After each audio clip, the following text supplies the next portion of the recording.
Supreme court Darshan ಬೇಲ್ನ ರದ್ದು ಮಾಡೋದಕ್ಕೆ ಎಲ್ಲ ಒಂದು ಕಡೆ ದರ್ಶನ್ ಅವರೇ ಕಾರಣ ಆಗೋದ್ರು ಅಂತ ಅನಿಸುತ್ತೆ.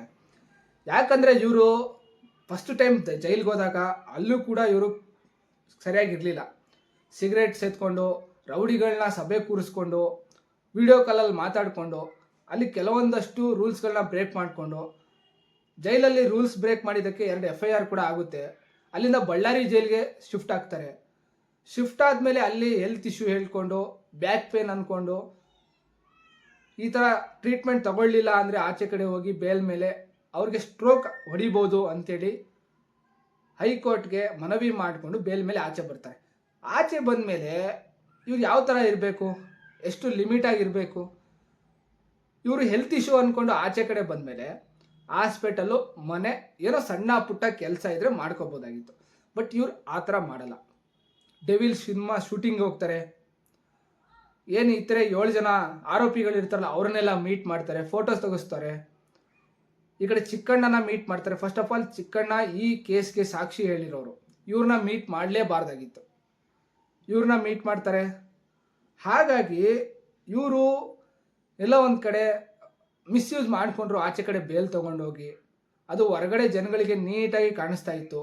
ಪವಿತ್ರ ಗೌಡನೂ ಆರಾಮಾಗಿ ಕೂಲಾಗಿದ್ದರು. ಫೋಟೋ ಶೂಟ್ ಎಲ್ಲ ಮಾಡಿಸ್ಕೊಂಡು ವರಮಹಾಲಕ್ಷ್ಮಿ ಪೂಜೆ ಮಾಡಿಕೊಂಡು ಅಲ್ಲಿ ಇಲ್ಲಿ ದೇವಸ್ಥಾನಗಳಿಗೆ ಅಡ್ಡಾಡಿಕೊಂಡು ಇವರು ಸರ್ವೇ ಸಾಮಾನ್ಯ ಕೂಲಾಗಿದ್ದರು. ಅಂದಮೇಲೆ ಇವ್ರು ಬೇಲ್ ತೊಗೊಂಡು ಆಚೆ ಕಡೆ ಹೋಗಿದ್ದ್ಯಾಕೆ, ಇಲ್ಲಿ ಮಾಡ್ತಾ ಇರೋದು ಏನಕ್ಕೆ ಅನ್ನೋದು ಎಲ್ರಿಗೂ ಕಾಣಿಸುತ್ತೆ ಅಲ್ವಾ.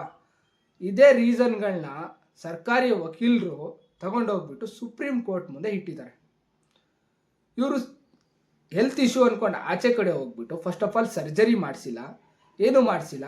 ಆಚೆ ಕಡೆ ಶೂಟಿಂಗು ಇವ್ರನ್ನ ಮೀಟ್ ಮಾಡಿಕೊಂಡು ಅಡ್ಡಾಡ್ಕೊಂಡು ಖುಷಿಯಾಗಿದ್ದಾರೆ. ಈ ಥರ ಆದರೆ ಸಾಕ್ಷಿ ನಾಶ ಆಗ್ಬೋದು ಅನ್ನೋ ಒಂದು ಕೆಲವೊಂದಷ್ಟು ರೀಸನ್ಗಳನ್ನ ಕೊಟ್ಟು ಬೇಲ್ನ ರದ್ದು ಮಾಡಿಸಿದ್ದಾರೆ. ಮತ್ತು ಹಿಂದೆ ಹಳೇ ಏನು ಇವ್ರು ಜೈಲಿಗೆ ಹೋಗಿದ್ರಲ್ಲ ಅಲ್ಲೂ ಕೂಡ ಏನೇನು ನಡೆದಿತ್ತು ಅದನ್ನು ಕೂಡ ಹೇಳಿದ್ದಾರೆ. ಎಲ್ಲೋ ಇವರು ಮಾಡಿರ್ತಕ್ಕಂಥ ತಪ್ಪುಗಳೇ, ಇವ್ರು ಮಾಡಿರ್ತಕ್ಕಂಥ ಮಿಸ್ಟೇಕ್ಗಳೇ ದರ್ಶನ್ಗೆ ಇವತ್ತು ಮುಳುವಾಯಿತು. ಇವ್ರು ಸ್ವಲ್ಪ ಕೇರ್ಫುಲ್ಲಾಗಿ ಇದ್ದಿದ್ದರೆ ಇವತ್ತು ಈ ಥರ ಆಗ್ತಾ ಇರಲಿಲ್ಲ ಅಂತ ಎಲ್ಲೋ ಅನಿಸ್ತಾ ಇದೆ ನನಗೆ. ಜೈಲಲ್ಲಿ ಹೋದಾಗಲೂ ಮಿಸ್ಟೇಕ್ ಮಾಡಿಕೊಂಡ್ರು, ಆಚೆ ಕಡೆ ಬಂದು ಜನಗಳ ನಡುವೆ ಇರಬೇಕಾದ್ರೂ ಮಿಸ್ಟೇಕ್ ಮಾಡಿಕೊಂಡ್ರು. ಅವಾಗ ಸರ್ವೇ ಸಾಮಾನ್ಯ ಅನಿಸುತ್ತಲ್ವಾ, ಒಬ್ಬ ಸೆಲೆಬ್ರಿಟಿ ಆದವರು ಈ ಥರ ಆಗಿದೆ ಅಂದಮೇಲೆ ಎಷ್ಟು ಕೇರ್ಫುಲ್ ಆಗಿರಬೇಕಾಗಿತ್ತು. ಎಲ್ಲ ಒಂದು ಕಡೆ ಲಾಯರ್ಗಳು ಈ ಕೇಸ್ನ ಕೇರ್ಫುಲ್ಲಾಗಿ ತೊಗೊಂಡಿಲ್ಲ ಅಂತ ಅನಿಸುತ್ತೆ.